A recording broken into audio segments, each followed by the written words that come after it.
50 trainers from across the country today converge in Belize City for a 2-day session facilitated by Velma Newton, Regional Director for Impact Justice. The ultimate goal of Impact Justice is to enhance access to justice benefiting men, women, youth, and businesses in 13 CARICOM member states.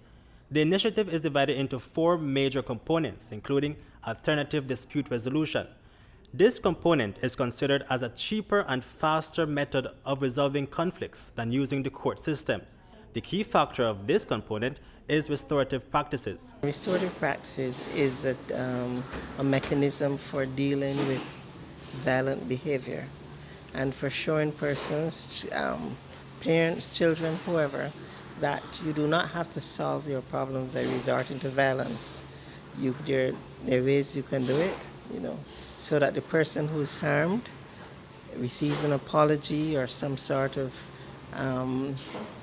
conciliatory gesture from the person who's done the harm, and it kind of restores peace to a community, whether it be a school community, or a family, or a larger community in the country. According to Newton, the training has been successfully implemented in 12 countries across the Caribbean. Chief Education Officer in the Ministry of Education, Dr. Carol Bob, says that this type of training is appropriate for Belize in the face of increased major crimes committed by mostly young men. As you know, our society is plagued with crime and other negative behavior, so I think this is very timely. Restorative practices, there's one simple word that comes to my mind. It's a healing process and moving forward. So it's the teachers today and the educators today will be trained to help offenders, victims, and their family, and moving forward. So many times we see offenders on the news and then they are back again on the news for doing criminal offenses.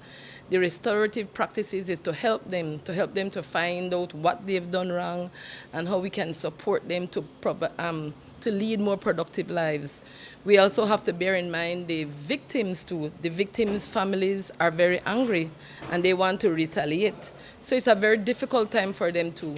But the restorative practices is to help them to heal, to help the victim and the wrongdoer to communicate and to find a very productive way forward. But moving forward is not always an easy task for everyone, especially those who have some sort of link to the gang world. We are training trainers, so we are also going to reach out of school youths as well. We have Gateway Center, we have the Frank Lizama Center, and any other adult institution that need help, then they can contact us, and then we will provide training as well. But teachers, guidance counselors, and principals are asked to make an attempt to build a positive relationship between them and the students while the students are enrolled. It's building a relationship, finding out from people where they're at and what are their strains and constraints that they have and their feelings, because a lot of times we ignore the situation. We just see a student come into a classroom and we're expecting that they're all normal and everything is okay, and there might be situation at home, there might be problem physically, emotionally, psychologically, spiritually.